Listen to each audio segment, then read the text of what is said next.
Hi friends, welcome to Telugu diaries. Shri మహావిష్ణువు ధరించిన దశావతారాలలో 4వది నరసింహస్వామి అవతారం. మన ఇతిహాసం ప్రకారం రాక్షసరాజు అయిన హిరణ్యకశిపుడి కొడుకు ప్రహ్లాదుడు పుట్టుకతోనే విష్ణు భక్తుడు.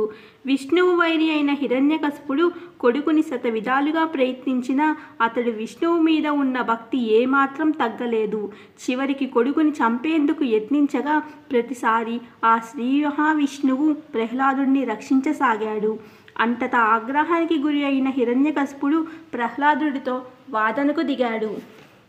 నీ విష్ణువు సర్వాంతర్యామి అని చెప్తున్నావు కదా, ఏడి ఈ స్తంభంలో ఉన్నాడా చూపించమని స్తంభాన్ని పగలగొట్టగా శ్రీహరి నరసింహస్వామిగా స్తంభాన్ని చీల్చుకుని వచ్చి హిరణ్యకశిపుణ్ణి సంహరించాడు. అలా నరసింహస్వామి అవతారము దాల్చిన రోజు వైశాఖ శుద్ధ చతుర్దశి స్వాతి నక్షత్రం. దానిని మనం ప్రతి ఏటా నృసింహ జయంతిగా జరుపుకుంటాం. నృసింహస్వామి స్వయంభూగా వెలిసిన 9 ఆలయాలు అత్యధిక ప్రచారం పొందాయి. అవే నవనారసింహ క్షేత్రాలు. నారసింహ క్షేత్రాలలో ప్రధానమైనది అహోబిలం. కర్నూలు జిల్లా ఆర్లగడ్డకు 25 కిలోమీటర్ల దూరంలో ఉంది. శ్రీహరి హిరణ్యకశిపుణ్ణి ఉగ్ర నారసింహుడై చీల్చి చెండాడిన ప్రదేశం ఇది. ఆ దృశ్యాలు చూసి దేవతలు అహోబలం అని అనడం వల్ల ఈ ప్రదేశానికి అహోబిలం అనే పేరు వచ్చిందని స్థల పురాణం చెప్తుంది. నారసింహస్వామి రాక్షసరాజు అయిన హిరణ్యకశిపుణ్ణి సంహరించేందుకు స్తంభం నుండి ఆవిర్భవించారు. ఆ స్తంభం మనం ఇక్కడ చూడవచ్చు. హిరణ్యకశిపుడి సంహారం అనంతరం స్వామి వికట హట్టహాసాలు చేసుకుంటూ అహోబిలం కొండపై 9 రూపాలలో వెలిశారు. అవి జ్వాలా నారసింహ, అహోబిల నారసింహ, మాలోల, వరాహ, కారంజ, భార్గవ, యోగానంద, చత్రవట, పావన నారసింహ రూపాలలో స్వామి వెలిశారు. అందుకే ఈ క్షేత్రం నవనారసింహ క్షేత్రంగా పిలువబడుతోంది. మాల్యాద్రి. ఈ క్షేత్రం ప్రకాశం జిల్లా కందుకూరు పామర్రు రోడ్డు సమీపంలో ఉంది. ఇక్కడ కొండ పూలమాల ఆకారంలో ఉండటం వల్ల ఈ ప్రాంతానికి మాలకొండ, మాల్యాద్రి అని పేరు వచ్చింది. ఈ స్థల పురాణం ప్రకారం ఈ ప్రాంతంలో అగస్త్య మహాముని తపస్సు ఆచరించి లక్ష్మీనారసింహుణ్ణి జ్వాలా రూపంతో దర్శించారు. అయితే స్వామిని శాశ్వతంగా ఈ ప్రదేశంలో ఉండమని దేవతలు ప్రార్థించగా దేవతలకు వారంలో 6 రోజులు, మానవులకు వారంలో 1 రోజు, అది శనివారం స్వామిని దర్శించేందుకు కేటాయించాడు శ్రీహరి. అందుకే భక్తులు శనివారం నాడు మాత్రమే స్వామిని దర్శించుకుంటారు. మిగిలిన రోజుల్లో ఎవరూ ఈ ఆలయ సమీపానికి వెళ్ళే సాహసం చెయ్యరు. ఆలయ సిబ్బంది మాత్రం శుక్రవారం రాత్రి మాలకొండకు చేరుకుని ఉదయాన్నే స్వామికి అభిషేకాలు నిర్వహిస్తారు. సూర్యాస్తమ సమయాన్ని తర్వాత ఆలయాలు మూసివేస్తారు. అంతర్వేది. తూర్పుగోదావరి జిల్లాలో ఉన్న మరొక పుణ్యక్షేత్రం అంతర్వేది. సమీప పట్టణమైన నరసాపురానికి 12 కిలోమీటర్ల దూరంలో ఉంది. హిరణ్యాక్షుడి కుమారుడు రక్తవలోచుని సంహరించిన అనంతరం వశిష్ఠుడి కోరిక మేరకు శ్రీహరి ఇక్కడ లక్ష్మీనరసింహస్వామిగా వెలిశారని పురాణ గాథ. వశిష్ఠ మహర్షి ఈ ప్రాంతంలో యాగం చేసినందున ఈ ప్రదేశానికి అంతర్వేది అనే పేరు వచ్చింది. త్రేతాయుగంలో రావణ సంహారం అనంతరం శ్రీరాముడు బ్రహ్మహత్యా పాతకం నుండి విముక్తి పొందటానికి ఈ క్షేత్రాన్ని దర్శించాడు. ఇక్కడ ఉన్న ఆలయ విగ్రహాల బట్టి ఈ ఆలయం క్రీస్తు శక 300కు ముందే నిర్మించినట్టు తెలుస్తోంది. ఏటా మాఘమాసంలో స్వామివారి కళ్యాణోత్సవం వైభవంగా జరుగుతాయి. ధర్మపురి. కరీంనగర్ పట్టణానికి 75 కిలోమీటర్ల దూరంలో గోదావరి నది తీరంలో ఉన్న క్షేత్రం ధర్మపురి. ధర్మపురికి పోతే యమపురి ఉండదని భక్తుల నమ్మకం.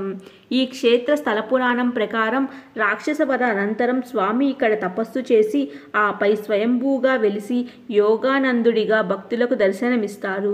మరొక కథనం ప్రకారం ధర్మవర్మ అనే పేరుగల రాజు ఈ ప్రాంతంలో పాలించినందున ధర్మపురి అనే పేరు వచ్చింది. అనంతరం తపస్సు చేయడం వల్ల స్వామి ఇక్కడ వెలిసారని చెప్తారు. యమధర్మరాజు స్వామిని దర్శించి ఇక్కడ నివాసం ఏర్పరచుకున్నాడట. అందుకని నిరసనంగా ఇక్కడ యమధర్మరాజు విగ్రహం ఉంటుంది. ముందుగా యమధర్మరాజుని దర్శించి తర్వాత నృసింహస్వామిని దర్శించడం ఇక్కడ ఆనవాయితీగా వస్తోంది. మంగళగిరి నవనారసింహ క్షేత్రాలలో పానకాల నరసింహస్వామి ఆలయం ఒకటి. ఇది గుంటూరు జిల్లా మంగళగిరిలో ఉంది. ఇక్కడ 3 నరసింహస్వామి ఆలయాలు ఉన్నాయి. ఒకటి కొండ మీద ఉన్న పానకాల నరసింహస్వామి కాగా, రెండవది కొండ దిగువన ఉన్న లక్ష్మీ నరసింహస్వామి, మూడవది కొండ శిఖరాగ్రాన ఉన్న గండాల నరసింహస్వామి. కృష్ణానదికి అతి దగ్గర ఉన్న వైష్ణవ క్షేత్రం ఇది. కొండపై ఉన్న పానకాల నరసింహస్వామి నోరు తెరుచుకున్న ఆకారంలో భక్తులకు దర్శనమిస్తారు. ఇక్కడ పానకాల స్వామికి పానకం అంటే మహాప్రీతి. స్వామివారికి పానకం నివేదిస్తే దానిలో సగం తాగి మిగతా సగం భక్తులకు ప్రసాదంగా వదులుతారు.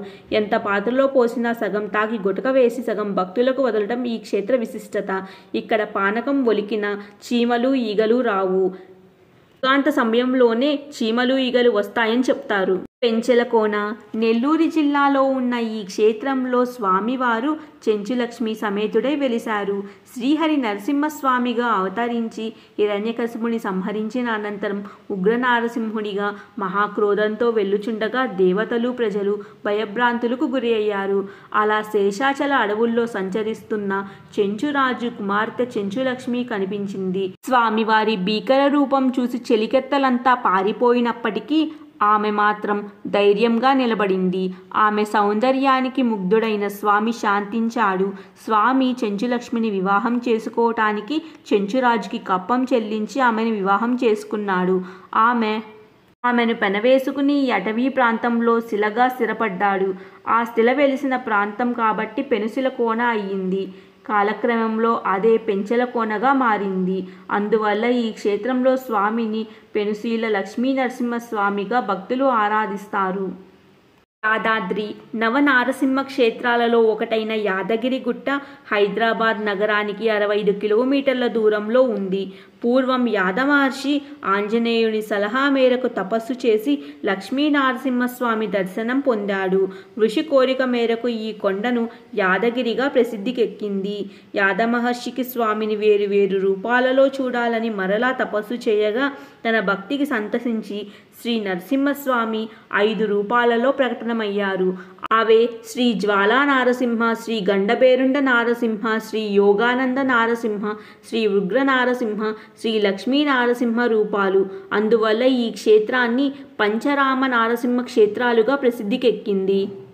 సింహాద్రి విశాఖపట్టణానికి సమీపంలో తూర్పు కనుమలలో సముద్ర మట్టానికి 800 అడుగుల ఎత్తులో సింహగిరి కొండపై వెలిసిన క్షేత్రం సింహాచలం. ఈ క్షేత్రంలో ఉన్న స్వామివారు త్రిభంగ ముద్రతో అంటే వరాహ ముఖంతో మానవ శరీరము సింహతోకతో దర్శనమిస్తారు. వరాహ నరసింహమూర్తులతో సమ్మేళనంలో ఉన్న ఈ స్వామిని సింహాద్రి అప్పనగా భక్తులు పిలుస్తారు. మిగిలిన ఆలయానికి భిన్నంగా ఈ ఆలయం పశ్చిమ ముఖంలో ఉంటుంది. ప్రహ్లాదుడిచే అర్చింపబడిన ఈ స్వామివారు ఏడాది పాటు స్వామి విగ్రహం చందనంతో కప్పబడి లింగాకృతితో నిత్యరూపం భక్తులకు దర్శనమిస్తుంది. వైశాఖ శుద్ధ తదియ రోజు మాత్రమే చందనం లేకుండా నిజరూప దర్శనం భక్తులకు కల్పిస్తారు. వేదాద్రి కృష్ణానది ఒడ్డున చిలకల్లుకి 10 కిలోమీటర్ల దూరంలో ఉంది వేదాద్రి. ఈ స్థల పురాణం ప్రకారం సోమకాసుడు అనే రాక్షసుడు బ్రహ్మదేవుడి నుండి వేదాలను అపహరించి సముద్ర గర్భంలో దాయగా శ్రీ మహావిష్ణువు మత్స్యావతారం ఎత్తి సోమకాసుడిని సంహరించి వేదాలను రక్షించాడు. అప్పుడు ఆ వేదాలు స్వామివారి సన్నిధిలో తరలించి భాగ్యము ప్రసాదించమని కోరగా నరసింహ అవతారములో ఆ కోరికను తీరుస్తానని వరమిచ్చాడు. అందుకే హిరణ్యకశిపుని సంహారం అనంతరం స్వామి ఇక్కడ 5 అంశులతో ఆవిర్భవించినట్లు చెప్తారు. అవే జ్వాలా నారసింహ, సాలగ్రామ నారసింహ, యోగానంద నారసింహ, లక్ష్మీ నారసింహ, వీర నారసింహ స్వామి అవతారాలతో స్వామివారు ప్రకటనమయ్యారు. ఇలాంటి ఆధ్యాత్మిక విషయాల కోసం please like, share and subscribe to my channel.